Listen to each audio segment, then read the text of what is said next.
What is planned is worse than any consequence that people can contemplate for standing up now.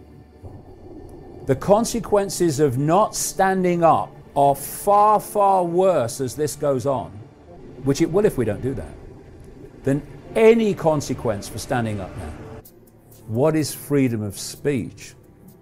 It is the freedom to speak.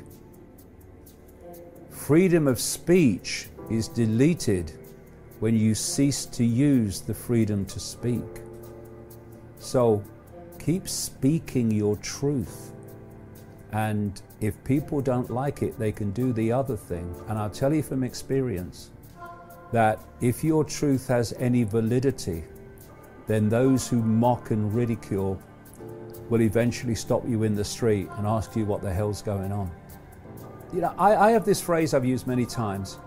Life so often gives you your greatest gift, brilliantly disguised as your worst nightmare. And the last 2 years for so many people, and it's ongoing in Italy and Australia and Austria and so on, has been the worst nightmare of people. But my worst nightmare was the mass ridicule of the early 1990s, in fact throughout the 1990s.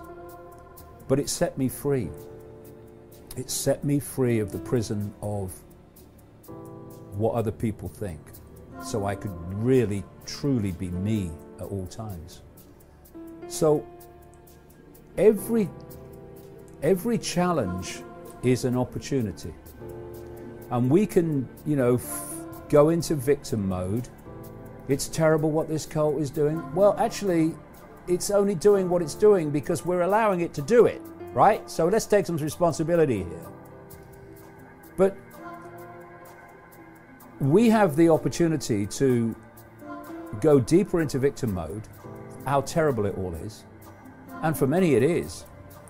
Or we can say this is a great opportunity.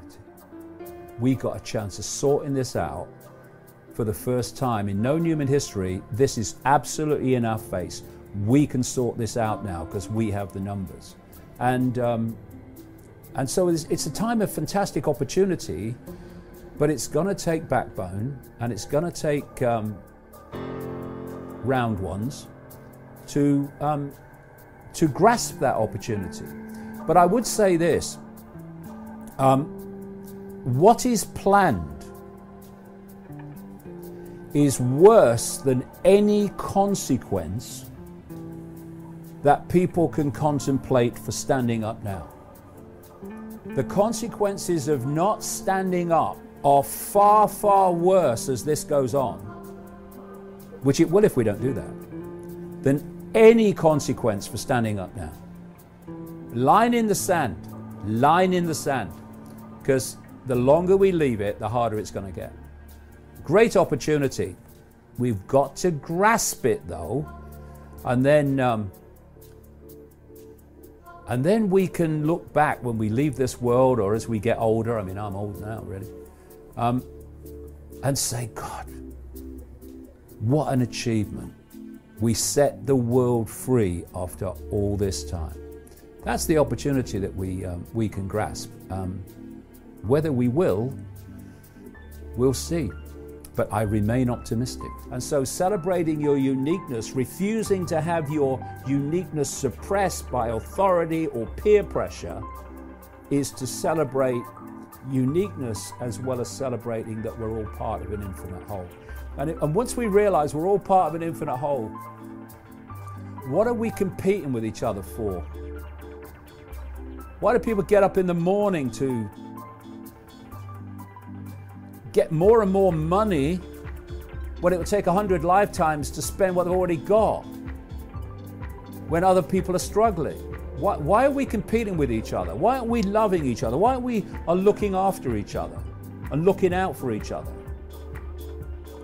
Why do we see each other as different? Because we have a different color skin. If we were on the moon and we had different color spacesuits, would we be arguing over the color of our spacesuit? No, we wouldn't. What is the body? It's a vehicle for consciousness to experience this reality. That's all it is. But once you get into five sense perception, seeing the world through the five senses, You get pulled into a five-sense phenomenon, which is the body. You get pulled into body consciousness. Now you become aware of someone's body. You're different to me. Yeah, but it's a different spacesuit, mate.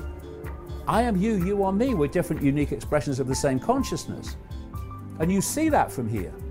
But from here, you can focus on the body. And so you have all these fault lines to divide and rule on race and religion and all this shite, which when you therefore see it, the whole basis of cult control of humanity is to isolate us in the five senses and to put us in five sense body mind awareness.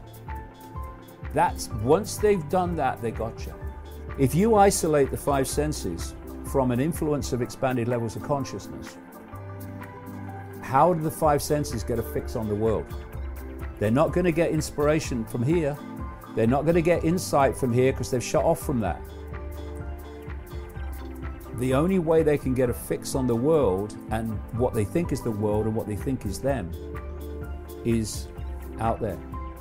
And out there is the cult-controlled media, the cult-controlled education system, and so on, which is feeding them a version of reality that is nothing to do with truth and everything to do with what they need to believe so that their population can be mass controlled.